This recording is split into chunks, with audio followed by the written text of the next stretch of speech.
Hello, welcome to Post Colonial Space. I'm Masood Raja, and this brief conversation is in response to a question that was posed by one of the subscribers. And the question was what to do if there has been nothing published about the topic of my choice. And this question was related to my video on research strategies and basically the video that describes how to choose a paper topic. So what I got from the question, the tone was that maybe there is no research needed, right? So first of all, if you have found something about which not much has been published or nothing has been published, so congratulations, you have found a topic that you can work on which is original and needs more work. But a more important question is, how do you know that nothing has been published about the topic of your choice? You still have to do the research. You still have to follow the steps. And when you do that, then you will find out, oh, not much has been published about this, right? And then that creates a space for you to write about. You will still need research, right? So how to augment that research?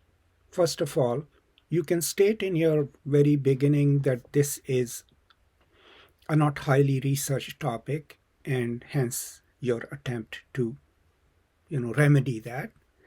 And then you can point to something that might be related to it, some areas that might have been covered which are tangentially related to this topic, and build your conversation along that. In my opinion, there is nothing really out there in literary fields that has not been written about, unless you go and recover a forgotten text. And remember, the PMLA, the Journal of MLA, has a whole section about recovering forgotten texts, right? So unless it's something like that, then you will be writing a completely different kind of paper. You will be saying, oh, here is a work of Ghalib, which no one ever knew because it was in an attic somewhere in Delhi. I found it. That's a different kind of research, because then you're explaining, first of all, what the work is and what would be its significance to the entire oeuvre of Ghalib had this work been known, right? That's a different kind of topic, and if you find that for your dissertation, you're absolutely in that golden territory, right? But not many of us are lucky to find in a given established field a text that had not been talked about and that had not been recovered, right? So, not to belabor the point, even if there is nothing written about what you're writing about, you still have to do research to find out that, right?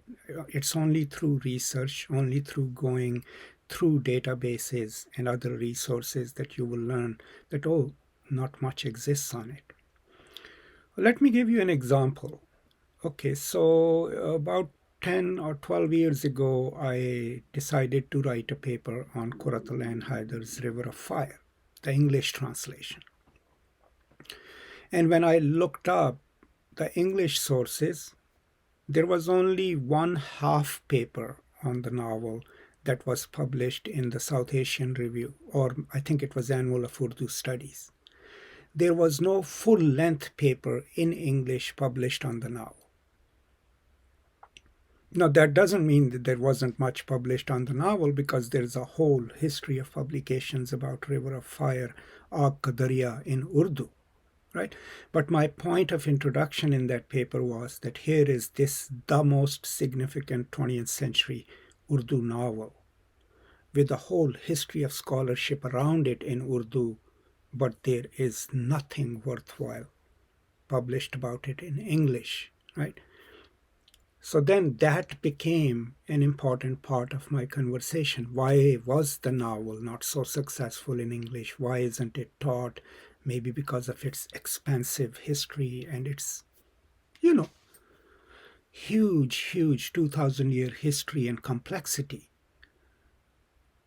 But the argument was that it is being neglected in English. And at the end of that essay, I had hoped that more and more people will write about it, right? So I wrote about a novel which was prominent in Urdu, not being paid much attention in English, right? And then suddenly, 10 or 12 years later, people are writing about it in English, people are teaching it, and every single one of those papers cites my paper. So that's what you can do when you have found a topic on which there aren't many resources, there isn't a lot of research. One, you should be excited about it because you've found something original to talk about. But two, you can still add to your conversation from a tangential point of view, right? What are other works being produced at that time and why are they prominent and not this one? And then you can make the issue of silencing of that particular text or sidelining of it as a part of your argument. What is it about the text itself that does so? Or why is it that the scholars have not paid much attention to it? So, for example, let me go to Urdu cultural production, religious cultural production. There is an 1898 text by Maulana Mumtaz Ali called Hukuk-e-Niswan, right? That text is crucial to the rights of women in Islam. It had a huge impact in India, right? Maulana Mumtaz Ali was sort of the father figure of the women's education movement, right, in India. He's also the one who established the journal Talim-e-Niswan, right, women's education. Now, when you are living in Pakistan or even in India, not many religious scholars mention that text. They don't talk about it. Now, that doesn't necessarily mean that the text is not important or was not important in its own time. What it means is that this text was excluded by the traditional ulama and scholars for whatever reasons. Now, if you go and write about it, you will focus on the text itself, of course. What does it claim? How does it create a space for women in the public sphere through Islamic jurisprudence? But you could also then argue as to why it is sidelined. Why isn't it cited? Why isn't it used by the so-called religious scholars? So that would then reintroduce the text, right? Recover it. It's been available, right? Point out to its significance historically, what was its importance, and then point to why it is important now, right? And that would be writing about a work on which there isn't much scholarship available, but tracing why isn't there so much scholarship available on that. So these are some of the tricks that you can use, not the tricks, I mean techniques that you can use to write about a text about which you don't find many scholarly writings. But don't be disheartened, right? Because if you have found something about which not much is written, you're one of the lucky ones because you found something original which you can retrieve and reintroduce and talk about. But you will still need research, right, to figure out when was it published, who published it, what was its circulation, are there any older references about the text, right?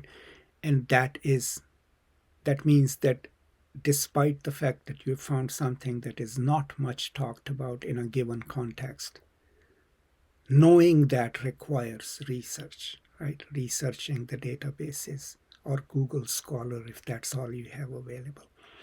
So these are some of my thoughts in response to a question about what to do if you are writing about a topic upon which there aren't any or there aren't many scholarly sources. I hope this helps. Let me know what you think. And as always, thank you so much for your support. Please do subscribe to the channel and to all the other ventures that I have listed on the channel. And I hope you're taking care of each other during the pandemic. Please continue to do so.